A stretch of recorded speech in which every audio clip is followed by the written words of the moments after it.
Hello friends, মুস ক্রিয়েশনে তোমাদের আরও একবার স্বাগত। আশা করি সবাই ভালো আছো, আমিও ভালো আছি।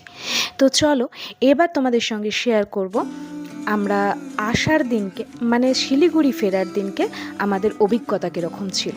তো আগেই বলেছিলাম যে প্রকৃতি কিন্তু আমাদের উজাড় করে দিয়েছে, আর তাই আমরা মন ভরে প্রাণ ভরে কাঞ্চনজঙ্ঘা আর এভারেস্টকে দেখে তারপর বেরিয়ে পড়লাম শিলিগুড়ির উদ্দেশ্যে। আর ঠিক তখনই এই জায়গাটা পড়লো। আমাদের হোমস্টে মানে হিমালয়ান হোমস্টে থেকে মাত্র 2 কিলোমিটার ওপরেই ছিল এই থাকুম ভ্যালিটা। থাকুম থেকে কিন্তু ভীষণ সুন্দর এভারেস্ট আর কাঞ্চনজঙ্ঘা দেখা যায়, আর তার সাথেও একটা খুব সুন্দর ভিউ থাকে। আর আমাদের কলকাতায় যেরকম চিল উঠতে থাকে আকাশে, এগুলো কিন্তু ঈগল ছিল, মাউন্টেন ঈগল যেগুলো থাকে সেগুলো। আর এই রাস্তাগুলো দেখুন, এইগুলো কিন্তু রডডেনড্রন গাছ। মার্চ এপ্রিল মাসে এই গাছগুলো পুরো বাগান হয়ে থাকে, মানে ফুলে ভরে থাকে এই গাছগুলো। আর সেটা দেখতেই আমি গেছিলাম, যদিও ওয়েদার খারাপ সেই জন্য রডডেনড্রন ফোটেনি।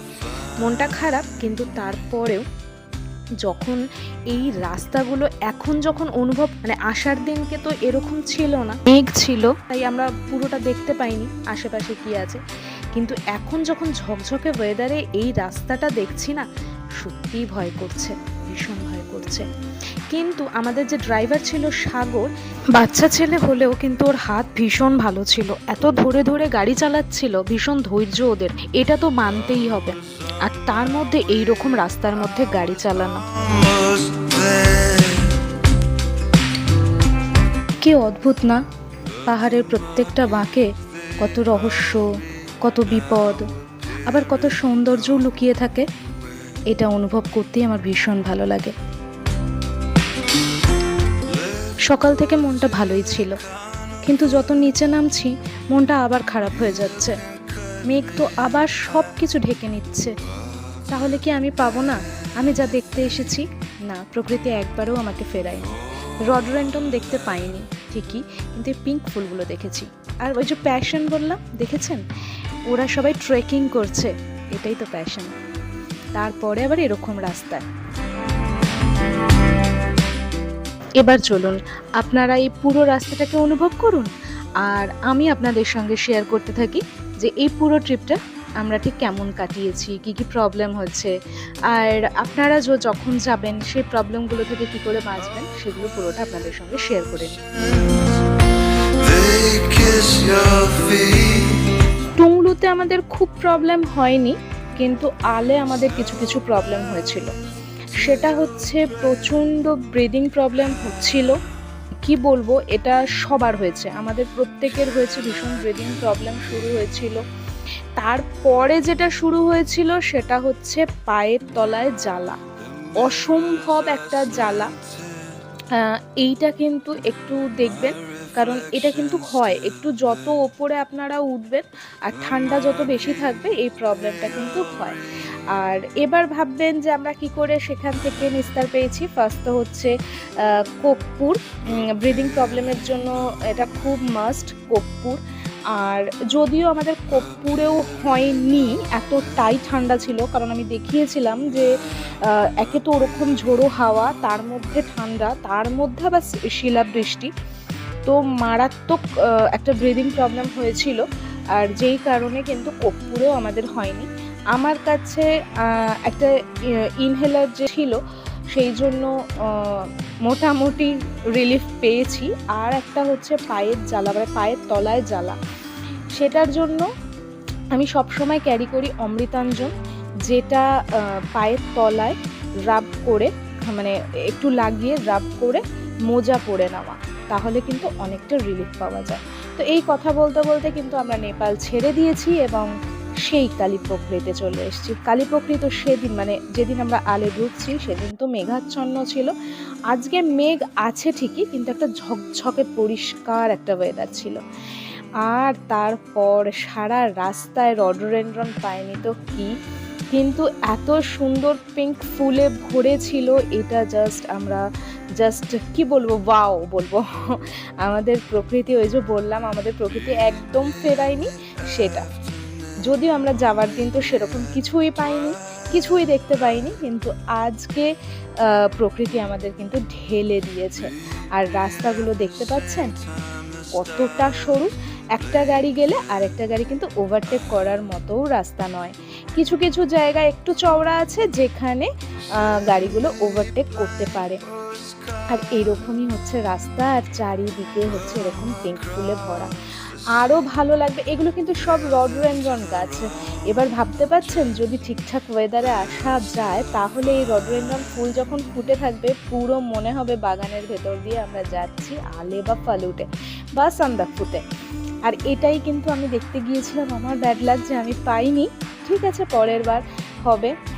সব কিছু দেখে নিলে তো আর পরের বারের যাওয়াটা আর অতটাও এক্সাইটমেন্ট থাকবে না। তাই হয়তো প্রকৃতি বলেছে যে আরেকবার আসিস, তখন নয় ঢেলে দেব। তো যাই হোক, এগুলো কিন্তু সব রডোডেনড্রন গাছ। এবার ভাবুন কীরকম লাগবে। যাই হোক, এবার কিন্তু আমরা প্রায় সিংহালীলা ফরেস্ট থেকে বেরিয়ে যাব, সেই পথেই চলছি। আর আরও একটা কথা, সেটা হচ্ছে যতই বিপদ থাকুক, যতই কষ্ট থাকুক না কেন, তারপরেও কষ্টের মধ্যে দিয়ে আমরা যেই জিনিসটাকে পাই না, সেটার মানে সেটা পাওয়ার যে মজা, সেটা পাওয়ার যে আনন্দ, সেটা কিন্তু সব কিছুকে ছাপিয়ে দেয়। আর এই জন্যই কিন্তু এত কষ্ট করতেও ভালো লাগে। আরেকটা জিনিস না বললেই নয়, এই পাহাড়ে যখন ঘুরতে যাবেন, যখন এরকম জঙ্গল পাবেন, আশেপাশেটা নজর রাখবেন। বেশ সুন্দর সুন্দর পাখি দেখা যায়। আমরা দেখেছিলাম কালিচ বলে যে পাখিটা হয়, সেই পাখিটা অসম্ভব সুন্দর দেখতে, জোড়ায় ঘুরছিল। এইসব দেখতে দেখতে আমরা সিংহালীলা ফরেস্টটা ছেড়ে দিয়েছি। এবার আমরা যাব টুংলুর দিকে। আগে টুংলিং পড়বে, তারপর টুংলু পড়বে। আর রাস্তাটা কিন্তু ভীষণ ভালো লাগছে আজকে। সেদিন পুরো মেঘাচ্ছন্ন ছিল, কিচ্ছু দেখা যাচ্ছিল না, কিচ্ছু ভালো লাগছিল না। তবে আজকে কিন্তু ভীষণ ভালো লাগছে। আজকে কিন্তু আমরা টুংলুতে গিয়ে আর একবার রাজু হোমস্টেতে একটু হল্ট করব, একটুখানি চা খাবো, ওখান থেকে আবার সবার সঙ্গে দেখা করব। জানি না আবার কত বছর পর যাব, তো নিশ্চয়ই, বাট ক বছর পর হবে, কারণ পরের বছরের ট্রিপটা কিন্তু আমাদের অলরেডি কোথায় যাব কি করব সেটা অলরেডি ফাইনাল হয়ে গেছে। তো পরের বছর তো আর আমরা এদিকে আসছি না, পরের বছর আরও একটা অন্য দিক করব। তো সেই জন্য ভাবলাম আরেকবার দেখা করে যাই। আর আমি তো দেখিয়েছি টুংলুর রাজু হোমস্টের যারা ওনার, তারা কতটা ফ্রেন্ডলি আর কতটা আমাদের সঙ্গে মিশে গিয়েছিল। তো ভাবলাম চলো ওখানে আর একবার একটু দাঁড়িয়ে একটুখানি চা খেয়ে ওদের সঙ্গে লাস্ট দেখা করে আমরা বেরিয়ে যাব। তো প্রথমেই পড়বে টুংলিং। আর এদিকে কিন্তু রডোডেনড্রন ফুল ফুটেছে, যেহেতু ওয়েদার এখন ভালো হয়ে গেছে। তো তখনই আমি বুঝলাম যে ওয়েদারের সঙ্গে এই রডোডেনড্রন ফুল ফোটার একটা কানেকশন আছে, যে ওয়েদার ভালো হলে কিন্তু রডোডেনড্রন ফুল ফোটে, আর ওয়েদার খারাপ থাকলে কিন্তু ফোটে না। কারণ আমরা যখন গেছিলাম তখন কিন্তু একটাও রডোডেনড্রন ফুল ফোটেনি, আর যখন আসছিলাম, যখন ওয়েদার ভালো ছিল, রডোডেনড্রন ফুল ফুটেছে। তো ওটাই আর কি, যে পরের বার চেষ্টা করব এইরকম একটা ওয়েদারেই আসার। দেখি এখন কি হয়। আর টুংলু থেকে এই দেখুন, এই যে ওয়েদারটা, আর এটা কিন্তু অলরেডি আমরা টুংলুতে পৌঁছে গেছি, আর রাজু হোমস্টের সামনেই আছি, যেখানে আমরা আগেও আমি দেখিয়েছি এই জায়গাটা। একটু দেখে নেবেন আগের ভিডিওগুলো, এই জায়গাটা কীরকম ছিল, আজকে ঝকঝকে ওয়েদারে ঠিক কেমন লাগছে। এটা কিন্তু টুংলুর মেন ভিউ পয়েন্ট।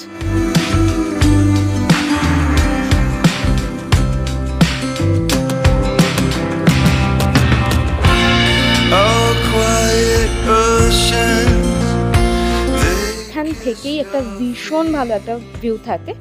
যদিও এখনের ভিউটাও ভীষণ সুন্দর, বাট যে ভিউটার কথা আমি বলছি সেটা হয়তো আমি বোঝাতে পারছি না। এই যে পাহাড়গুলো, এইগুলো দেখা যায় না, পুরো মনে হবে মেঘের দেশ। আর মেঘের একদম পেছনে দেখা যায় কাঞ্চনজঙ্ঘা, যেখান থেকে মনে হবে মেঘের ওপর দিয়ে দুপা হাঁটলেই আমরা কাঞ্চনজঙ্ঘা পৌঁছে যাব। ঠিক এরকম একটা ভিউ থাকে। একবার এই ঝকঝকে ওয়েদারে একবার রাজু হোমস্টেটা আপনাদের সঙ্গে একটু শেয়ার করে নিই, আপনারাও বুঝতে পারবেন ঠিক এরকম রাজু হোমস্টেটা। এখানে আরও কিন্তু হোমস্টে রয়েছে, বাট আমার কাছে ওনার ভীষণ ফ্রেন্ডলি, সেজন্য আমার রাজু হোমস্টেটা ভালো লেগেছিল। আর রাজু হোমস্টে থেকে এত সুন্দর একটা ভিউ পাবো বলেই আমি ওখানে থেকেছিলাম। এটা হচ্ছে রাজু হোমস্টে, একদম রাস্তা থেকে 2 পা হাঁটলেই রাজু হোমস্টে।